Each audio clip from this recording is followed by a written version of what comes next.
Welcome to English Instructor. You know, today is such a nice day. I was walking down the trail and I was thinking to myself, I wonder what I'll do today. Maybe I'll go mountain bike riding. Maybe I'll take some photographs. Maybe I'm going to have a picnic. Maybe I'll go surfing. Well, on second thought, I won't go surfing. The swell is a little heavy right now. Over summer, I'll go surfing out here a lot. But today, I don't think I'm going to go surfing. How about you? What will you do on your day off? Who will you see? Where will you go? Well, whatever you decide, I hope you're going to have a lot of fun.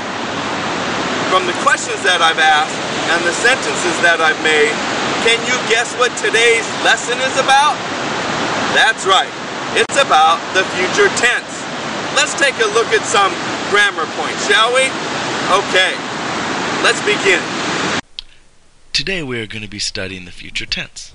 The future tense is quite simple, really. We use the future tense to refer to anything in the future.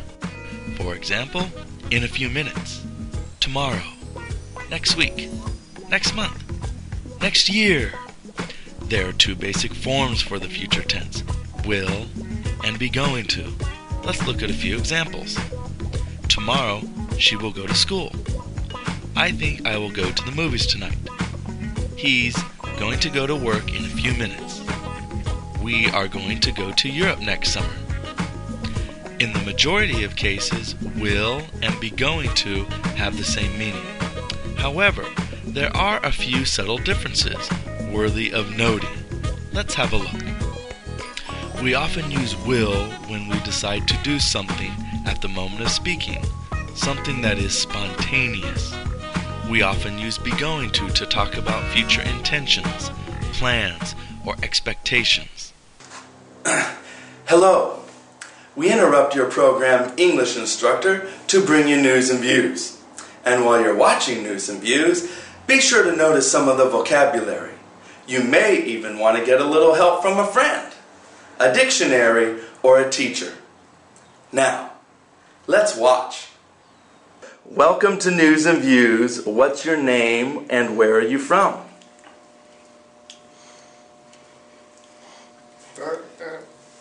My name is Ali. I'm from California. I noticed that you use sign language. That's very interesting. Sign language is a form of language too, isn't it? Yes. How did you learn sign language and who taught you?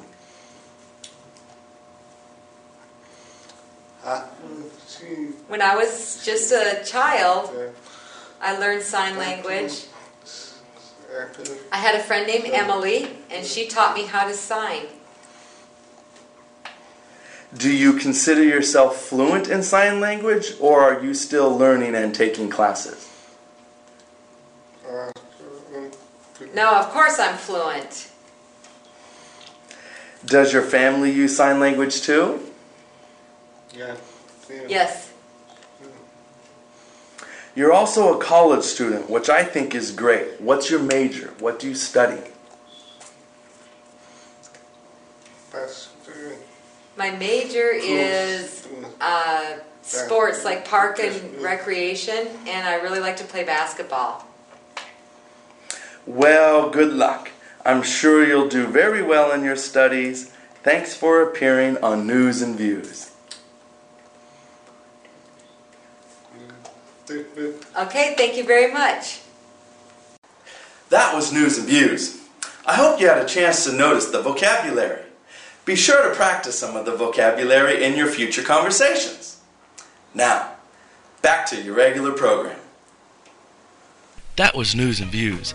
I hope you thought it was interesting. I sure did. Now back to the future tense. There are some additional notes that are important to mention. Sometimes we use the simple present tense and the present progressive tense to refer to the future. Now let's look at some examples. The simple present tense can be used in the future in the context of timetables, schedules, and programs. Let's look at these three example sentences. The train leaves at 9 a.m. tomorrow. Classes begin next week. The movie starts at 7 p.m. tonight. We use the present progressive tense for plans that are already arranged. For example, I'm going to New York next week. They are taking a test tomorrow. We're going to the beach this weekend. Now let's take a look at some pronunciation of going to. In conversational English, we often pronounce going to gonna. For example, tonight I'm going to study. Tonight I'm gonna study. That's one little additional side note that you may want to pay attention to. Now let's watch some students have some dialogue with the future tense. Hey Rick, what are you doing? I'm going to take a test next week, so I have to study. Test. What will the test be on? It'll be on English grammar. We are going to take the test too. We have the same class together, remember? Oh yeah, that's right. But I'm not going to study. You're not going to study for the test? Why not? I don't have to study for the test because I'm going to be sitting right next to you. No, but cheating. Now let's answer some questions. What does he have to do? He has to study. Why does he have to study? He's going to take a test. When is he going to take a test? He's going to take the test next week. Now let's practice some true or false statements. The test will be on English grammar. True. She isn't going to take the test. False. She's going to take the test too. They have the same class together. True. Now let's practice some multiple choice. Who is not going to study? A, the woman, B, the whole class, or C, the man? A, the woman. Why isn't she going to study for the test? A, she thinks she doesn't have to.